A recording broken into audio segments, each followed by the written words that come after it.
Good morning friends, আশা করছি সবাই ভালো আছো। মাংস করব, দেখো আলুটা কেটে নিয়েছি, মাংসটাও ভালো করে ধুয়ে রেখেছি, পেঁয়াজ কেটে নিয়েছি, আর মশলার জন্য জিরে, আদা, রসুন, কাঁচা লঙ্কা সব একবারে দিয়ে পেস্ট করে নেব। আর এই পেঁয়াজটা একটু বড় বড় করে কেটেছি, আর এখানে কেটেছি রসুন, আদা, কাঁচা লঙ্কা। আর এইটা দেখো, দুটো টেংরি নিয়ে এসেছিলাম, ভালো করে গরম জলে ধুয়ে নিয়েছি। যখন ছেলেকে নিয়ে ভেলোরে ভর্তি ছিলাম, ডক্টর খাওয়াতে বলেছিল টেংরির জুস, ও খায় না, দেখি আজকে করে যদি জোর করে খাওয়াতে পারি। তো আগে মাংসটা করে নেব। কড়াই গরম হয়ে গেছে, এবার আমি আলুটা ভেজে নেব আগে। টেংরির জুস খাওয়া ভালো, কিন্তু ছেলে কিছুতেই খেতে চায় না। ওকে নিয়ে আমি প্রায় দেড় মাস মতো ভর্তি ছিলাম ভেলোরে। প্রথমে ছিলাম সিএমসিতে, ওখান থেকে গেছিলাম বাগায়নে।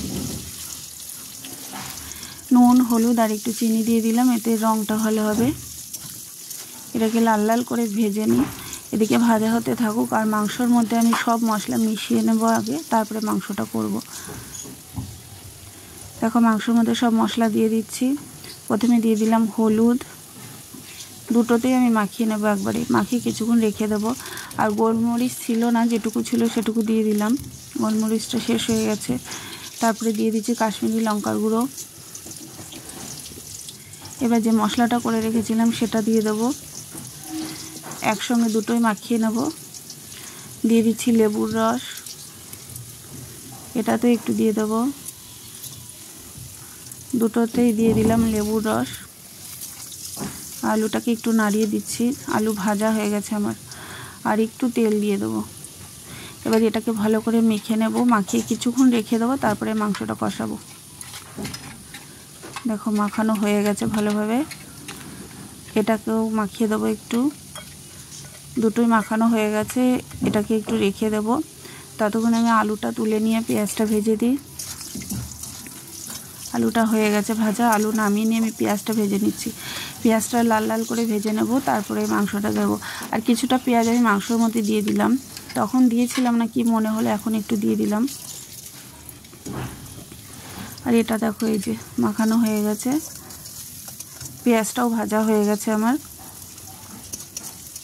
একটা কাঁচা লঙ্কা দিয়ে দিয়েছিলাম, কয়েক টুকরো টমেটো দিয়ে দিলাম, কয়েক টুকরো বলতে একটা ছোট টমেটো কেটেছিলাম, ওটা দিয়ে দিলাম পুরোটাই। টমেটো একটু নরম হয়ে গেলে মাংসটা দেব। দেখো ভাজা হয়ে গেছে পেঁয়াজের সঙ্গে টমেটো, এবার মাংসটা দিয়ে দিলাম।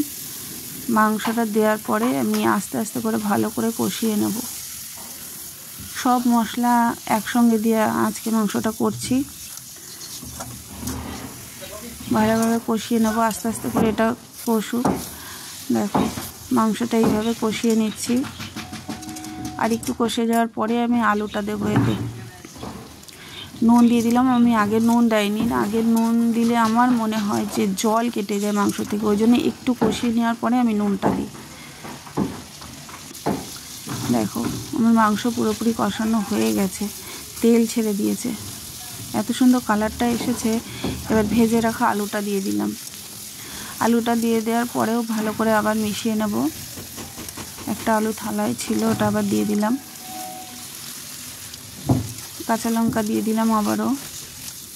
আর কাঁচা লঙ্কা আমি মশলায় পেস্ট করেছিলাম, তাই এর মধ্যে বেশি দেয়নি, এখন ঝাল হয়ে যাবে, বেশি ঝাল হলে আবার ছেলে খেতে পারবে না। একটু গরম জল বসেছিলাম, সেই গরম জলটাই এবার দিয়ে দেবো এতে। দেখো গরম জলটা দিয়ে দিচ্ছে। আর এটা একদম মাখো মাখো হবে না, একটু ঝোল ঝোল থাকবে, যেহেতু দুবেলা হবে। আর ভাত মাখতে একটু ঝোলের প্রয়োজন হয়, আমরা শুকনো খেয়ে নেব, কিন্তু ছেলের জন্য একটু ঝোল লাগে।